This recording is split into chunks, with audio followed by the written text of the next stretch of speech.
कांग्रेस को अपनी हालत अच्छी रखनी हो, अगर कांग्रेस को अपनी आबरू बचानी हो तो वो समर्थन कर सकते हैं। तो भारत आदिवासी पार्टी का इन चुनाव में एजेंडा क्या है पूरे देश में? भारत आदिवासी पार्टी का तो पूरे देश का एजेंडा एक ही है कि शेड्यूल एरिया के आदिवासियों की सुरक्षा और बिल प्रदेश की रचना।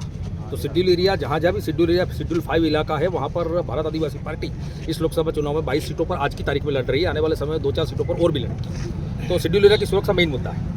इन 22 सीटों में कितनी संभावनाएं आप देखते हैं? हम तो 22 पर संभावनाएं देख रहे हैं। अच्छी फाइट हो रही है। हाँ, अच्छी फाइट हो रही है, सभी जगह पर अच्छी फाइट है।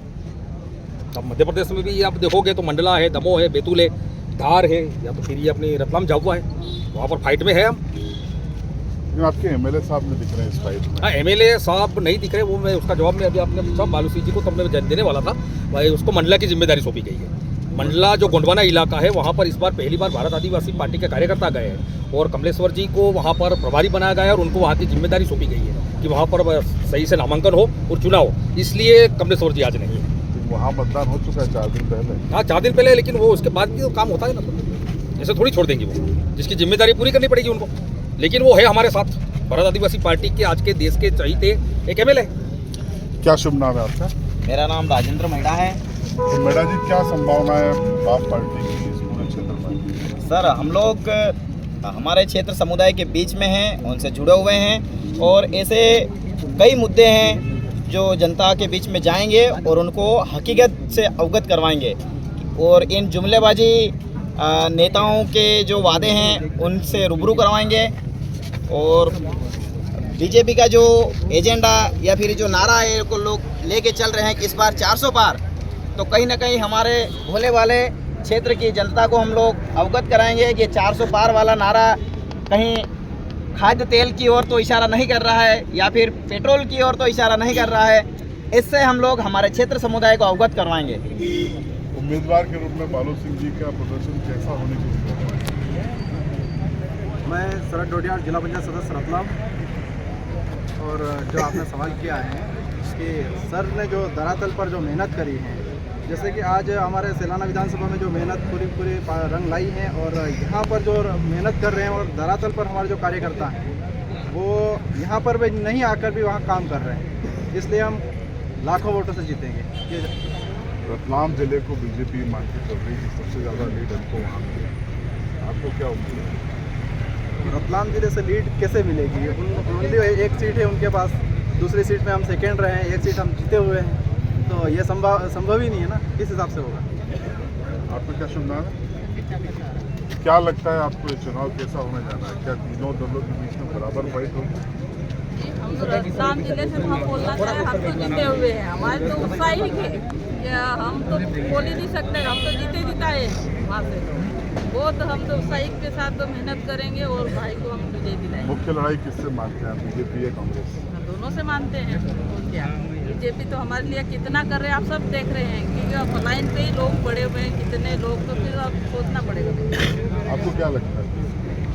बिल्कुल, भारत आदिवासी पार्टी की आवाज़ हमारे बालू सिंह जी गांवर दिल्ली में आवाज़ बुलंद करेंगे, ये पूरी पब्लिक की तरफ से मैं बोल रही हूँ। आपके जिला पंचायत क्षेत्र में क्या वातावरण है लोकसभा? अच्छा वातावरण है और इस बार हम लोग जैसे हमारा विधानसभा में 70,000 वोट आया था, इसमें डबल वोट रहा है। हमारे विधानसभा में कम से कम 2 लाख ऊपर, तो 1.5 लाख पार हो। कांग्रेस ये दावा कर रही है कि जल्दी ही बातचीत चल रही है और आप उनके पक्ष में बढ़ जाएंगे। हम तो ये मानते हैं कांग्रेस बीजेपी दोनों है और बारी बारी से हमारे क्षेत्र में शोषण कराएं।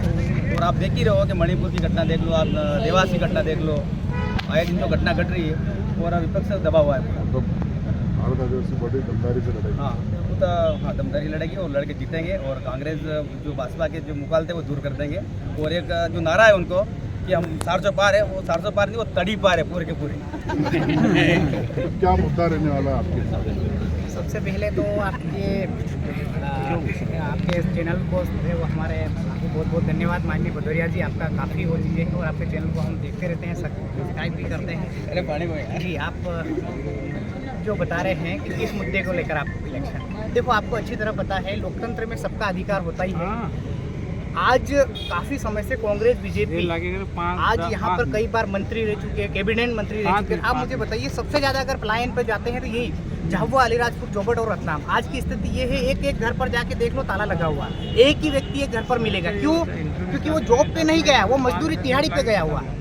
इनको अच्छी तरह से पता होना चाहिए कि ये एक आदिवासी ट्राइबल क्षेत्र है, पूरा 5वीं अनुसूची का क्षेत्र है और यहाँ पर जितने भी भाई लोग हैं आदिवासी कम्युनिटी के रहते हैं। तो अगर ये लोग इस तरीके से बात कर रहे हैं कि हमने आदिवासियों के साथ इतना बड़ा डेवलपमेंट किया, वो चीज़ें किया, लेकिन जिस रास्ते से गुजरेंगे वहाँ पर ये कंडीशन है कि अभी तक जहाँ पर इन्हें प्रधानमंत्री का जो मकान बना रखा है वहाँ पर छत तक नहीं डल पा रही है। इतनी बड़ी झूठी बात करते हैं, ये दोगले टाइप बात करने वाले लोग हैं, इनके ऊपर भरोसा। अगर हाँ, आज जो जितने यहाँ पर एक भी बुद्धिजीवी दिख रहा है आपको क्या?